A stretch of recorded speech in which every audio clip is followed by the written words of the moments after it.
You know what? I think we should jump to what you just said.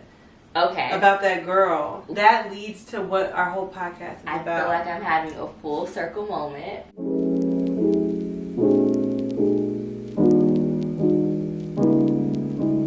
Wait, we gotta do the intro. Oh, okay, so don't. Okay. Hey, girl. I messed up. Okay, me too. Well, and also I kind of want to put my hair up and I forgot about it. Or take it down. Oh, I love your hair. My braids. Girl, I'm such a box braid girly. We still didn't even intro yet. I usually get box braids at least once a year, and these were the ones I wanted before, but I got jumbo last time. Oh, yeah. And I didn't see you with your jumbo. Because they were in there for 5 minutes, and they got fuzzy really, really quickly. Yeah. And I hated them because I took them out super quick. I feel like I leave mine too long sometimes, and then like my edges started they start hanging from like one piece of hair, and then my edges fall out. So I need to just figure out the perfect time frame to have. And everybody's hair is different. Yeah. Like everybody's hair can handle it a lot. The center is fine. The center is like coarse. It can handle anything. Like it's been through wars, but my edges are like they were very like fine. No, for real. When she gets them again, it'll be World War III. My edges cannot handle what the center of my head can handle. So I gotta figure that out because I really want some box braids or some knotless, whatever it is. We got it this time. Go ahead. Hey, girl. I remember this time. I forgot what I was supposed to say. My braid is this one. I need something to wear. Oh my. No, I'm just kidding. We got it this time. This is going to be our intro we stick with this time, I swear. Let me act natural. What is it? There was on High School Musical that when I saw Sharpay do the yes. I can't do that. Hey, girl. Welcome back to How Did I Get Here? That's Taylor. And that's Abby. And today we're talking about college jobs, okay? And how they affected us. And you brought up something. We were trying to figure out how do we really get into this to make it flow. And then Taylor here brought up a fact that I forgot about. Tell them about what you talked about. Oh my goodness. So this was, I don't know when, you were working at I was working at an animal hospital as a receptionist. And this was like it was the junior year. Okay. It was the summer after. It was the summer before we became junior. So remember, I left. Yes. Came back sophomore year. The rest of it, the second semester. After that summer, I started working at the animal hospital every summer and winter. Right, and we just made a few observations. We would always say, like, we're not talking trash, we're not talking about people, we're just making observations. So one day we were just discussing and making observations, and we realized, like, when we thought we had prospects back in college, we said we know where we're going with our lives. Exactly. We were like career women. We were focused. We were heading on this track of whatever. We don't know. We was on a track, but we don't realize that's nothing. Exactly. So we were pondering and observing that there's different age ranges at an animal hospital. And she's trying to say. What she's trying to say is... So basically there was this old lady that was working at the front desk of the But by old lady, she meant we were 19 and she was like 34. 30. So young. But she was working there and really didn't seem like she had any other goals. And like she just was happy with being a receptionist at the front desk of an animal hospital. And I remember Abby talking to me like... This lady is there, like, with no clear goals. She just, like, works here. She's old as all get out. Yeah, I mean, she's doing the same thing as college kids are doing. Right? Like, what is she doing? And I was like, yeah, girl, what is she doing? And then, I don't know why I've been thinking about it lately. I guess because we have this podcast or channel now. And I was just thinking, like, I'm her. I'm in that same position right now. We are to her where now. I'm still figuring things out, and I would be totally okay with having, because that's not my hobby and that's not my goal in life, for a job to make income, to make whatever you need to be okay. I would be totally fine with sitting as a receptionist, which is actually what I'm interested in right now, and just like doing something for whatever change that I need. Correct. I think for her, and now that I'm at this space where we always talk about how it's about the peace that you want in your life, for her, I don't think that she was using it as a side job to do a different endeavor, but that's also okay. Yeah. She was happy and peaceful with what she had, and she was saving up and she was also living at home. And where am I at now? Look at us. And I had the nerve to open up my mouth and judge. This is why Jesus tell you don't judge nobody else. Don't you do it, because that's going to be you. And so I think for you, like you said, you want to use it as just like a job to allow you to work on other endeavors. But even if you don't, that's also okay. And now I see why, because it's about the peace that you have in your life. And she genuinely enjoyed what she did, what she does. And she's moved on since then, but she's still doing a similar job and somewhere else. But it just got us to thinking about, we were overall going to talk about like different college jobs and stuff and how that has affected us. But that really hit me when you brought that up. Yeah, very interesting. Life is it just came full circle for us, and I thought that was so. Yeah, when she said that, because she said this older lady, I was like, what older lady did I? Because when you told me, I'm like, oh, she's like 40. Well, even that's not old. That's not that old, because we're not that far. I didn't even know. She was like in her 30s, and so there is another lady that worked there as well that was in her 40s, and that's what she was doing, but still. So what? Like now they're I'm happy. realizing. Exactly. Yeah, because that lady, she was like the mom of the group generally, like where every holiday everybody would come to her house and people would love to, everybody, if you enjoy your life and your job, and that's all that matters. It's like, who are you trying to impress? Like, you only have one life on this earth, and if that's what you're happy doing, as opposed to trying to keep up with the Joneses and impress somebody to get some degree. Because sometimes I did want to add in, I don't know if anybody ever feels like when people ask you your career, it's almost like it's an entertainment. Like, I have to impress you. Yes, it's almost like they're asking for a prestige kind of a reason. Like yesterday, I went to see a family friend gathering at some little party, and some people who hadn't seen me for a number of years, this lady asked me, she said, "Oh, so you finished up at Bradley, huh? With a degree. Was it in nursing there?" And I thought about it, and in that moment, I was like, I know she's asking, like, okay, I haven't seen you in a while. Where are you now? The fact that that's your identity is crazy too. Like, ask me about my hobbies and what I'm interested in, and like anything else, but like your job becomes your whole identity, more than your name. What are you doing right now? Like, what? Like, that makes no sense. Yeah, and I get, it's almost just normalized. Yeah, and I forgot like where I was. Small talk and normalized. Oh, you know what? This is so random. When I told you I had jury duty, which I didn't even tell you was done yet. Yeah. They were asking us about, like, because they want to know when you do jury duty, like, what's your career and what's your spouse's career, your children's career, and what you've been through to see if it would affect you during, if you were to get picked to do the trial. And this lady I was sitting next to, they asked her what her daughter does, and she was saying, well, her husband works for some big manufacturing something. But right now, I think she's just a stay-at-home mom. And the way she said it, I was like, oh my God, right? Why can't it be... Why is it that you can just tell the impression that people speak about certain careers is a certain way? Like I said, when that lady was asking me about my current position, I could tell it was, so what are you doing now with your amazing career? Like, what's going on? But if you could tell if you're not working anymore, it's like, oh, so what else are you going to do with your life? Like, I just don't like that there's no prestige or something. And I'm hoping we get out of that phase and stage soon. I feel like, I thought 30 was the point, but clearly like 29, 30, you're still being asked that. Because I feel like, especially when you are like a new graduate or like freshly graduated, that's when people are really like looking for, like, what are you doing? What's next? They expect you to be like some superhero.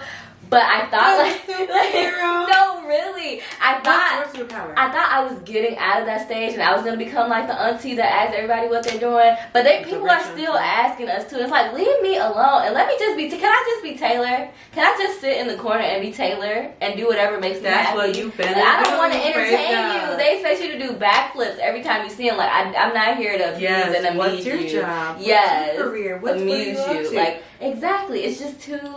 And I do want to add a preface to it that we are not being overly sensitive. Like, we're not reading into, I don't want it to seem like we're reading into, just because somebody asked me about my career, I feel like I would feel bad. Because I know I have to take responsibility for the fact that if I quit my job tomorrow and I decided to be a homemaker, there's millions and millions of homemakers at home right now, women who are not making an income, but they are taking care of their family, which is allowing their spouse to have a career, to have the family that they chose to have. Like, being a homemaker is not a small job. Yeah. I don't feel bad at all. I'm just annoyed. No, I'm just annoyed. But I don't want to make it seem like we think that everybody who asks that question has ill intentions towards it. You know what I mean? Right. Like, I understand that sometimes people just ask just because they're curious. But I just think overall the climate of women in this country is that you're meant to work now. Like, get off and work. As Kim Kardashian said, no one wants to work anymore.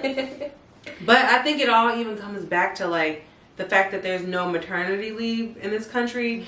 How women, being a mom, isn't made up to be the job that it really is when your children are very young. Because in other countries, it's well more respected to provide. Because that's the thing. I don't think that I would even really have as much of a problem working if we had better maternity leave, where, like, you have a year or even 2 years off paid to be with your child. I think by the time Mia turns 2 anyway, I'm going to be like, all right, sis, we can go to school. We can start looking at preschools. You can start looking at daycare. You can go. But I think when your child is so young, them trying to rip you away from your child so young, it almost makes me want to rip away from the status quo and go in the opposite direction, because there's no leeway. So I just think in general, the way the climate is in this whole country about women and maternity leave makes me not want to be in the workforce, because it's almost like you have to strategically figure out what you're going to do. And if you're working at McDonald's or Subway, I know they're not giving you, you know, the other jobs like that, like small job, they're not giving you what you deserve. Like, you still, I don't care what job you work at.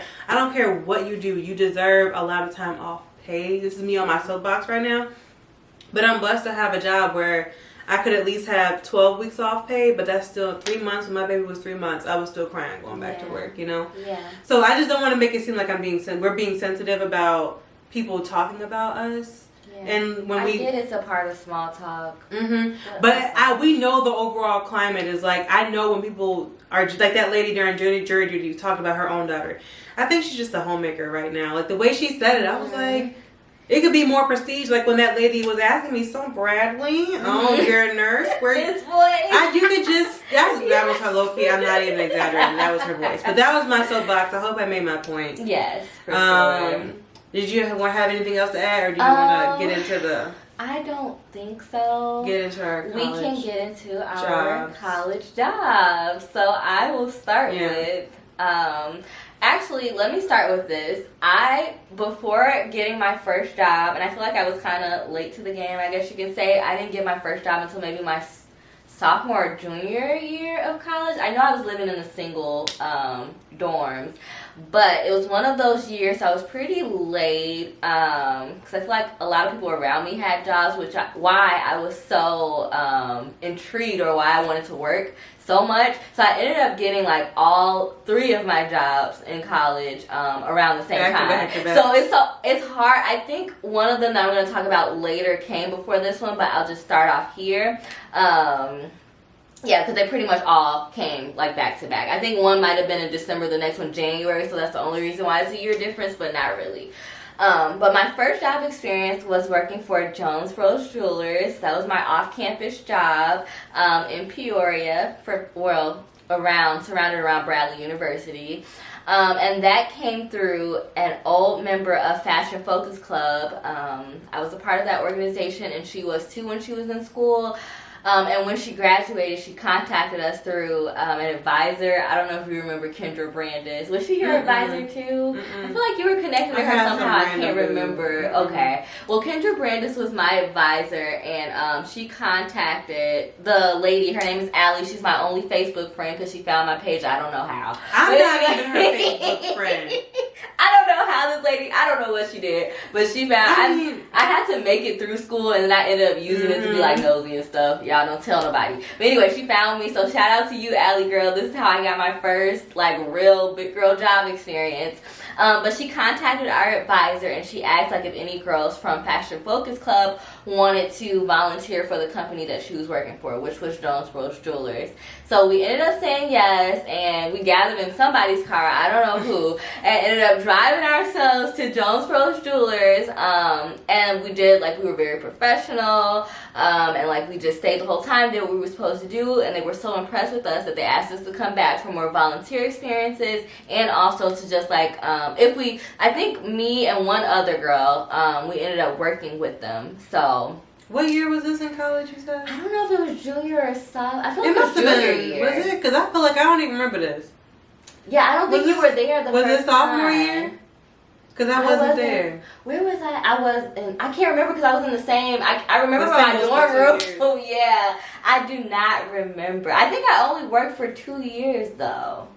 It had to be junior year. Junior to senior year? Maybe. Okay. I think so. I don't know where I was, y'all. I don't know. I don't know. You come into play. She came into play later on in Somewhere. the story. So. But anyway, we all came and like we did a great job there. So we started working for them, and I really just started with like, that's where I really found a passion for like product knowledge, and kind of like I was the one who would entertain everybody, because we weren't like official sales associates. We weren't working on commission, but I think it was called like a sales assistant. So we would help them and like keep people busy while they did their job, basically. So if they were like about to sell a watch or something, we would say, hey, do you want your jewelry cleaned while you're waiting, or do you want waters, do you want this or that? Or like if they had kids with them, we would show them Alex and Ani bracelets and little things like that. So that's where I gained like my service experience skills and learning about like product knowledge and how to entertain the customer, basically. So we had Alex and Ani bracelets, which I think you came in when you did like one of our volunteer experiences. We would like, they would have special events for all of their brands that they work with, or all the vendors. So we sold Alex and Ani bracelets a lot, and we would tell the customers like we had the Tree of Life that we sold, or like zodiac signs, and they were all like stackable bracelets that were like gold plated or silver plated, and people like were really. You gave me a best friend I did, one, yes. I think I still have mine too, and people were just like in love. I'm pretty sure some of you guys know about Alex and Ani, but yeah, it was a very like lucrative, popular thing back then. So I would talk to them about that, or like doing things like taking in jewelry if they want it clean, learning how to be very detailed, writing down the description of the item, and just little things like that for the customer. And then from there, I was linked to James and Sons Jewelers, which I would work for them when I was on like winter or summer break. So that was Jones Bros was my like off-campus job while I was at school, and then for breaks when I would go back home, I would do James and Sons, which was like a brother or sister, however it is, like a connected company.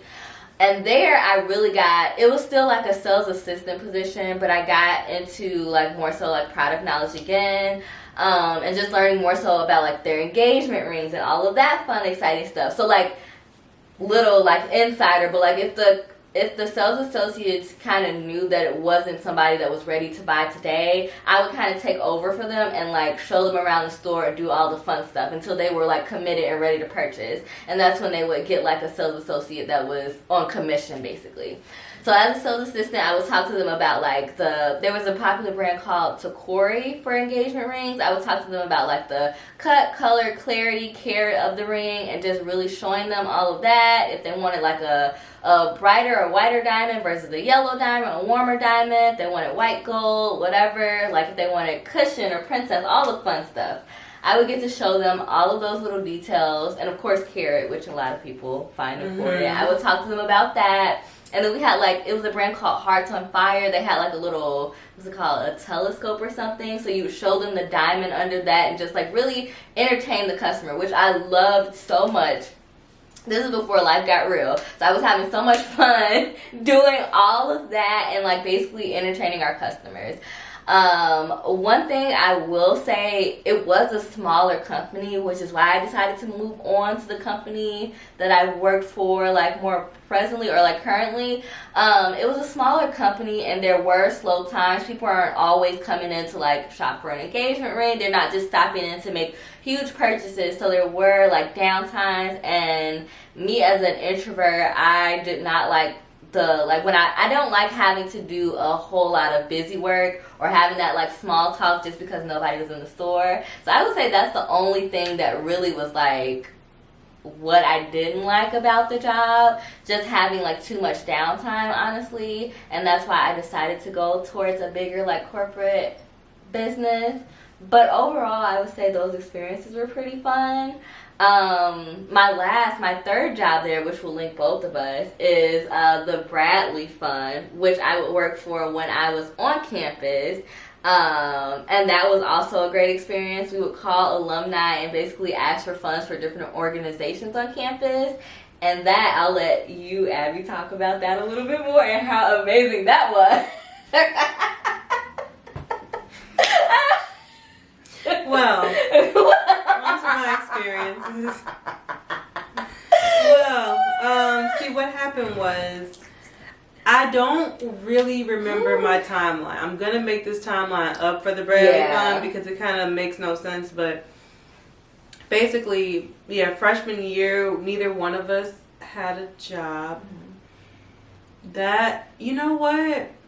I think what had happened was, it's so hard for me to remember. This is what I think. These jobs and what happened. So what I believe happened was, because I did work at the Bradley Fund for a while. Mm-hmm. I think so. Girl, shout out to Denzel. I was gonna say that. Because when I was desperate, Denzel was the homie. Yeah, Denzel was the homie he was a hustler homie. Okay, that man stayed with a job, had had connections, was talking to somebody, knew somebody all the time. So he already, I don't even know how he started working there at freshman year. Like, he already knew. And he might have been either a team leader already at that point. Yeah. So basically what happened was, I remember now specifically, it was the winter break. We were on the Peoria charter, which was like a charter bus that took all of us fellow Chicagoan people from Chicago back to Peoria to get to Bradley. And we were on the bus together, either going or coming for winter break. And that was when he talked to me about that job. And then I was like, okay, cool, easy money, sure, let's do it. I don't have a job. I could certainly use a job. So I think I did interview and I got the job when we came back. And I think I was supposed to, I probably did start working towards the end of freshman year, or I didn't start working or something like that, because then sophomore year, that first semester, I didn't come back. So then when I did come back second semester of sophomore year in January, I was working at the Bradley Fund already. And then what year did you start working there? Junior or senior year? Junior year? Mm-hmm. So then she started working there junior year. Either way, that job was very, it was very helpful, I think, in learning how to talk to people. Yes. And I think for me, it really taught me, because the whole premise is you just sit in a call center, you have a headset on, and most of the time, like, it's automatically, like, calling people for you, the computer, and you're just waiting to hear someone pick up and say hello. So in the meantime, you're just doing your homework or reading or watching Netflix or doing whatever you want to do. Mm-hmm.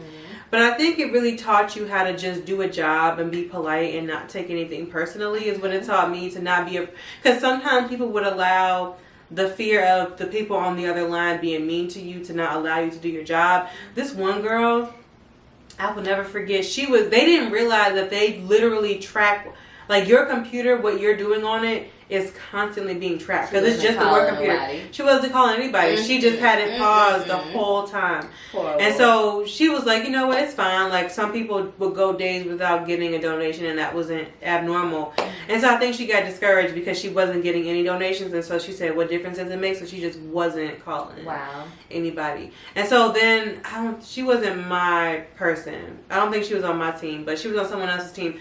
They have to pull her aside and do a whole nother, like, coaching session with her and get to the bottom of her anxiety and why she wasn't calling, and do more they call it mock calls, where you're practicing and you have the script in front of you. But it's just getting over that fear of, like, so what if somebody hangs up on you? Yeah, and there's a variety. You never know who you're going to get. And that's kind of how, like, customer service, honestly, any job is.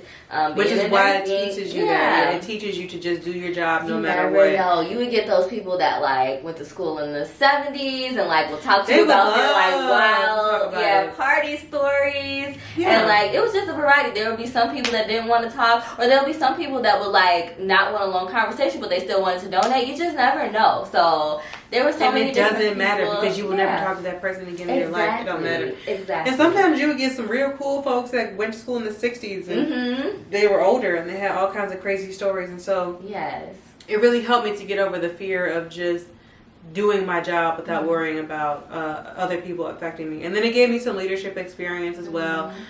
And honestly, I'll speak on that because that also affected me. I always tell that story about how when I had my own team, the girl, I was going out of my way. I don't know if y'all could tell, but I think I don't know, maybe I'm not, but I'm louder now. I'm trying to be a little bit more energetic when I'm talking. But sometimes I can sound very monotone or whatever. And this girl that was on my team, I was probably like a senior at the time or a junior, I don't know. And I was going out of my way, and when you had to have team meetings once a week or once a month, I forgot. But I would like bake for my team because I love when I was on a team, the team leader would bake for us and we would have games planned and interactional things with your group. And I would do all those things. But like, yes, I have the RBF, the resting blessed face because yes, I am. But I'm resting. I'm not anxious. I'm just blessed. I would just be sitting here chilling. Yes. And I don't give attitude. Like I'm always nice. Like I'm talking. I'm just not like smiley. Like I gotta be, because Taylor got the smile for both of us. I don't have the smile. Just because I didn't have that. Basically one time I could tell she was uncomfortable with me and she had said something to me that led me to kind of figure out that it was her, because then as a leader you get rated by your team so that they can tell you how to improve, like you know what you need to improve on and your team feels comfortable giving feedback. So basically she wrote down that she felt like I was monotone and I didn't like them just because I am monotone sometimes. But I'm like, girl, I never, and that's the thing, once they sat down and talked to me about it, like then now the managers have to talk to me as a team leader. And I'm like, why? Because I sit here like this. I don't give attitude. You know what else I'm finding? Now I'm giving attitude about it, but I wasn't at the time. I'm also finding now that it is okay if everyone doesn't like vibe and become the best of friends. Because I've had managers too that I'm like, okay, like we're not like gonna be super close, I can tell, but honestly we're here to do our job and that's it. You have to learn or be okay with that as well. That's another lesson too. Like everybody's not for you. Sure. And that's okay. For sure. That is definitely another lesson. And I think that would be a lesson for her, because now you're going to go on to other careers where you're going to have a leader like that. And everybody doesn't have to be buddy-buddy with you. And that kind of really got to me because I am a person who really does care about what people think. I go out of my way to, I'm there. And I actually have to learn that lesson right now. And I've been learning that with a lot of my family. I overcompensate to make other people feel comfortable. I was reading something that was saying how being indecisive is actually a choice. And when I say, like, you think that by avoiding making a decision that you're not making one, but you've made a decision not to make a decision, and it also has consequences as well. And I say that because I tend to like be lackadaisical, and sometimes I don't say things to certain people because I don't want to hurt their feelings, and I'll avoid answering a question. I'll avoid responding to a message. I overcompensate to make people feel better. That's my personality. So for her to tell me I was making her uncomfortable when in reality I'm going out of my way. I have finals to study for, but I'm baking y'all cookies and cupcakes and stuff. But that still is not enough because I'm not like a bubbly person in general. So that kind of affected me, but it was a lesson learned again that continued, because after that I was working I don't know if it was after or before, but within that same period of time, that sophomore year when I didn't come back, I was working as a waitress. That's another job I had. I worked as a waitress, and that again taught me to just do your job just do your job as an employee, no matter how people are treating you. Just do your best, because I had a bunch of people being rude to me where I would just have to blatantly walk away from the table and not serve them because you were like to the point of berating me just because you don't like the price of the gravy, and you've been coming here for years and I just got here a month ago and the price went up and we're busy, and you want to hold a whole conversation with me because why does this cost this and why is that and where is this on the menu and blah, blah, and why is it, and it's like this guy was being really rude, and so I just had to walk away, and I didn't come back to the table for 10 minutes. And because I was super busy too, and his wife had to pull me back over and be like, we truly apologize, I'm sorry, we just want to order.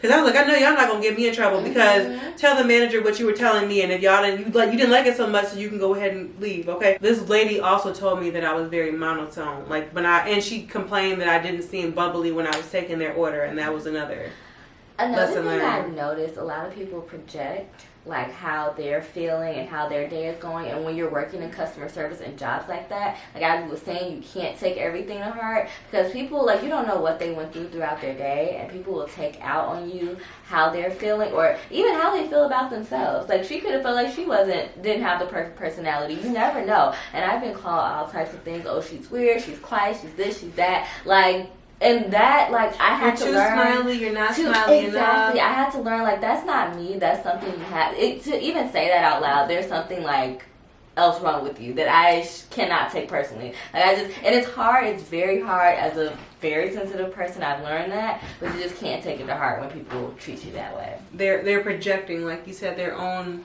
insecurities, and also I think people just have to learn to rein it back. Everything doesn't always have to be said. Yeah, if you don't like someone, you don't always have to say it. You can just kind of keep it to yourself. Just take a note and keep it pushing. You don't always have to comment on that. But that's what I learned from both of those jobs. A lot of like standing up for yourself, which also led into becoming a nurse as well, because I will never forget being in nursing school, just being in clinical. They were telling me that they could tell I had the personality of somebody who I wouldn't even be saying nothing. I'll be minding my own business. And they're like, I could tell you sensitive.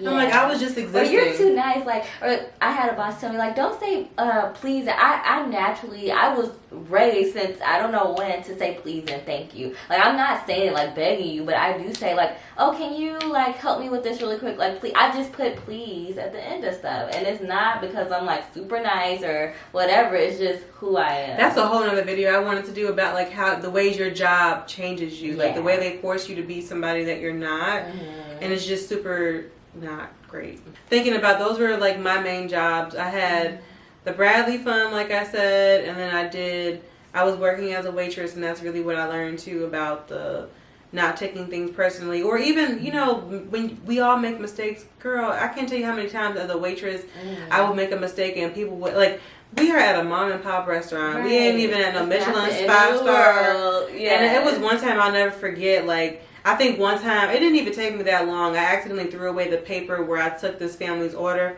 And so they had to wait a whole nother 5 minutes. Like, all I had to do was, and I thoroughly apologized. And they were pissed off. And then I had given them the soups that they ordered. And I put one soup bowl on top of the other and a little bit of the soup spilled on the table, which was a mistake on my part. But I'm 99% sure none of the soup got on them. And they were, oh my God, where's the manager? Right. And then my manager walked up to them and was being nice to them, and she pulled me to the side and said, why you didn't tell me these people were being a-holes? Like, next time you have a table like this, let me know, because they didn't want me to be their waitress anymore at all. And so I was like, whatever. But just getting a thicker skin and understanding that people will treat you like trash sometimes, and you just have to not take it personally. It's hard to explain too, but I feel like when people react to little things like that, I just feel like they're not, like, are you conscious? Like, they don't seem like, are you seeing the big picture of life? Like, if you're complaining about soup and little things like that, like, it's like, I feel like they don't get, like, the big picture. Girl, that's a whole nother thing about me. That is why people look at me all the time and they're like, Abigail, you seem very calm. And it's because there are, like, I have so much bigger fish to fry. Dying I don't care about the diamond earring in the ocean. So crazy. Kim Kardashian. Like, there's people dying. And so when people get genuinely like upset about small things, I just don't even have time to care. And I think I'm starting to struggle with conversations that I have with people where they want to waste time. You know what I realized, Taylor? What? We don't ever have wasted banter conversations where we talk about people. Yeah. And we don't talk bad about. And this one girl, I follow her on YouTube. She was saying, think about how shallow your friendships are. Where if you're with your friend and all you do is talk about other people, or all you do is talk about something negative, that will show you how shallow some of your friendships are. Next time you're with your friends, try not to talk about somebody else or something negative. Talk about, and it could be negative. Like, you can tell me you're going through something in your life, but we can talk about what you're going through and how you feel. That's fine. But we don't waste time like complaining about. Like, I don't. Oh my goodness. Honestly, I don't care. I don't care what you're doing. Like, every once in a while there's a funny little story, but like, we don't spend But guess what? This is the full circle moment, because what did I tell you at the beginning of this? I went home. I was like, Taylor, this girl at that job, she's 35 and she over here working shit. Like, that's what I used to do. And now look at us. And now I think we've learned not to do that. I was going to say that too. You can relate to almost every story and every situation that somebody's in. Like, I can find a time where I've made a mistake too, or where I've done something similar. So I don't have room to talk about you and judge you when I'm the same. Like, I am the same as you. There's no way I can judge you. And I think another thing I always talk about with us, we know how it feels to be talked about and judged. So I'm making such a conscientious effort to not talk about anyone else, because it's so slick and like, you don't realize how much you try your hardest. I'm working on it. Just don't talk about people. Yeah. There have been so many moments when I kind of want to be like, oh girl, guess what happened? And it seems so casual too, especially like if you're around the person. Like, it seems like a casual little thing you said, but imagine if they heard it, like, or if they found out. Like, you don't know how deep and how bad what you say really affects somebody, and you're just casually saying, oh, she's just like crazy, she's weird, she's this. Like, that's just the like thing you're just throwing out there that can really affect someone. So really watch what you say. Gossiping, the Bible talks about not gossiping, because I'm always talking about our Lord and Savior Jesus, but it's just, if you wouldn't say it to the person's face, then don't say it behind their back. And I'm really working on that myself, where sometimes I told you about that. I remember that day I told you, I think it was the first day we were recording, that big old like blow up that happened in my husband's family. And that was the first day I was like, you know what, I'm really going to work hard on not even talking about anything else behind someone's back. And then somebody comes up to me, girl, guess what happened? I was like, okay, please, I don't need to sit here and gossip about this. I don't. But yeah, I just don't try not to focus on the little things or talk about other people, or just focus on little things. So I think people, when they look at me, I seem calm and not anxious about things. But in reality, I'm just like, why am I so concerned about this? Like, I don't even have control over it. I'm not upset about it. Like, it's okay. Like, it's okay. It's going to be okay. Because there's bigger things where I'm like, I'm honestly not sure how this is going to work out. Exactly. So I'm not concerned about the little thing that, the soup on the table. Right? I'm like anxious in so many social situations. I don't even want to say the full word. But like, my biggest issue is getting out the house in the morning. Like, I'm not worried about what you're doing, to be honest. Like, I'm trying to figure my own life out. You just have to focus on your goals and what you're supposed to be doing in life. Yes. That's bigger picture. Like, bigger picture. And that's the thing. It's all a distraction. It's all a distraction while you're busy focused on talking about somebody else. And I see this so much, and God has brought this to life for me.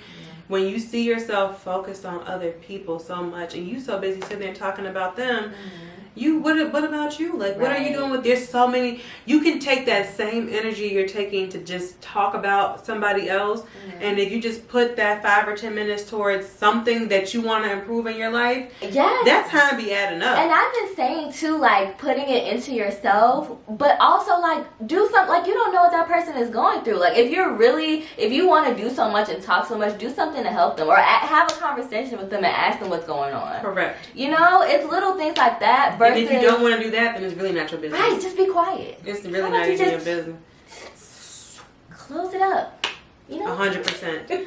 100%. Yeah. These are all the lessons that I think we've learned now, that by the time you're 30, I can't wait till we're like 40 and 50, and then we get a little bit more wisdom.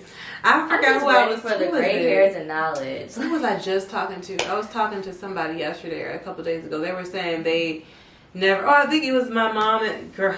When I was with my mom and her friend yesterday, they were her friend was talking about how she never wanted to get old. Yeah. And she said, "Girl, I never wanted to be 70 because I thought I was gonna be, in diapers and not have no teeth by the time I'm 70. I was always so afraid of getting old." And I'm like, look, make me old. Yeah, right. I pray to be old one day, because that's where you have the wisdom and the real peace that I pray that I'm able to use these young years to get to a point where I'm just peaceful. I don't know whether or not I have teeth. Yes, exactly. I don't know what I'm going to do on my 30th birthday, because since I turned 29, I feel like I'm 30, and I'm excited to be 30. Like, I'm not going to feel any, I'm not going to feel any different, and I'm ready for this. It's a whole Y2K moment. You think you're going to wake up and then the computers ain't working, your phone's going to explode. And I know it's going to be different. There's going to be more knowledge gained, but I'm not going to feel bad about it at all. Like, I'm so excited, and I literally since I turned 29, I've been saying I'm 30. Like, I think we said in our previous video, now that we're 30. Yes. Yeah. So, I think we're done with the college job, though. Let me not even forget. Did I talk about my job? Oh, the animal. I didn't talk much about the animal hospital. Honestly, that job, the animal hospital, just taught me being a nurse, again, dealing with mean people. Because sometimes the doctors will be mean, they'll be short with you. And I think it taught me how people will assume things about you, just because it's easier to assume that everybody is lazy, and then if you get better, then you get it. But like it's just easier to be harsh with people, like doctors and people who are already working there. Instead of giving you grace and the benefit of the doubt that you're just figuring things out or you're just doing your simple job, they're getting irritated and short with you. And I got that a lot.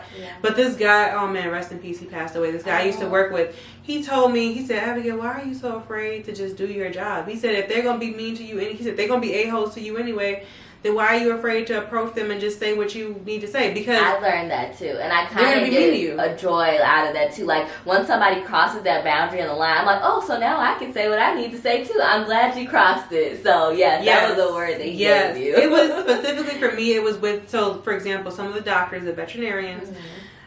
When I started working at this practice, there was one doctor running the practice a certain way that I think it should be run. As a receptionist, I'm answering the phone, so sometimes not only are people making appointments and paying bills, but they're also calling to ask medical questions. I'm not there to give medical advice. I have no medical advice to give you except for vaccine records and like, you know, the shot series. I know that those facts, but like your dog is sick, your dog is throwing up, you have a question, I don't know what to tell you.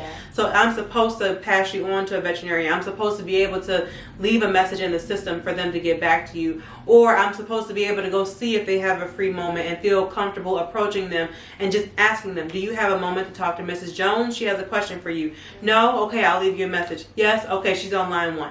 I should be able to do that and just do my job. But they will be short with me sometimes and rude.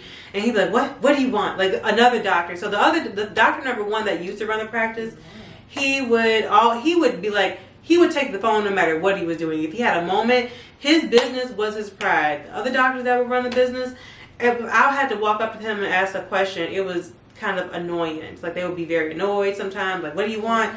What do they want? I'll just tell them. And they would kind of want me to figure out what advice to give them based on things I've heard in the past. But the other doctor, that was number 1, would be like, no, don't do that. Who do you think you are? You don't give medical advice. Give me the phone. And I'm like, yeah, you're rude about it, but also you're right. And that's how it's supposed to be. So not only is doctor number 1 being rude to me, even though he's right, and that sucks, but then doctor number 2 is just being rude to me because he doesn't want to answer the phone or any questions in general. And like, I hated that. So I would hate to have to go ask him a question or ask him like, can you speak to her, or let him know that so-and-so wants this and that, or I have this paperwork coming through the fax machine for you. I would be afraid to approach them because they were super rude to me. And so then this vet tech I used to work with would ask me like, hey, if he's already being rude to you, then what's the difference? Like, you know, we all already by now, those who care, we know you're a good employee.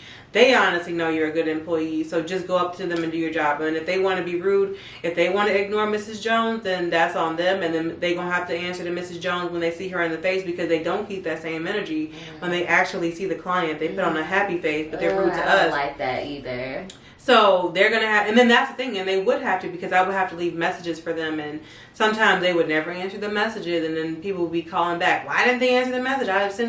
Did you send it right? Yeah, no, I have the record, it's right here, and they're just not responding to you. So that was a lesson I learned, because the same thing in hospitals, doctors are rude to you, and you're just doing your job, and you just have a question, and they're over here acting like you're bothering them by asking them a legit... Girl, what was it? I had a really bad scenario in the hospital where I was supposed to, oh my gosh, I was supposed to give this patient blood. This patient was supposed to get 2 bags of blood. Long story short, the patient got a bag of blood the first time without consent. Getting consent to get blood is huge in the hospital. You cannot give someone blood with a whole separate proper consent form that they didn't get.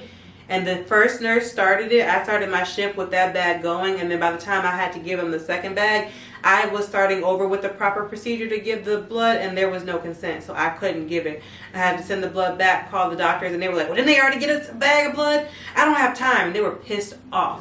And I was like, well, I'm not risking my license because I'm not starting a bag. I didn't give them the first bag, and I'm not going to start this bag and whatever.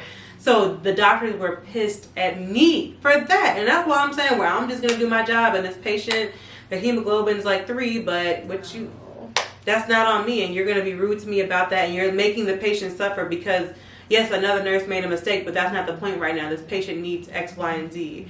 And you're being rude to me about it. So it was just learning all those lessons about just having to do your job, no matter what people are doing. Protect yourself and just do your job the best that you can do it. Make sure you're communicating properly with your managers and your higher ups and all that stuff. Because it just be getting sticky for no reason, these dang sticky situations. Yeah. But I think that was all my college jobs pretty much. Because I went straight from that to nursing school, and then I didn't work through nursing school, and then I became a nurse. And how did I get here? I love that. Thank you guys for watching. Tune into our next video. Mind your business if you see us wearing the same outfits, because we're trying to film 2 in a day. And we'll see you in the next one. See you.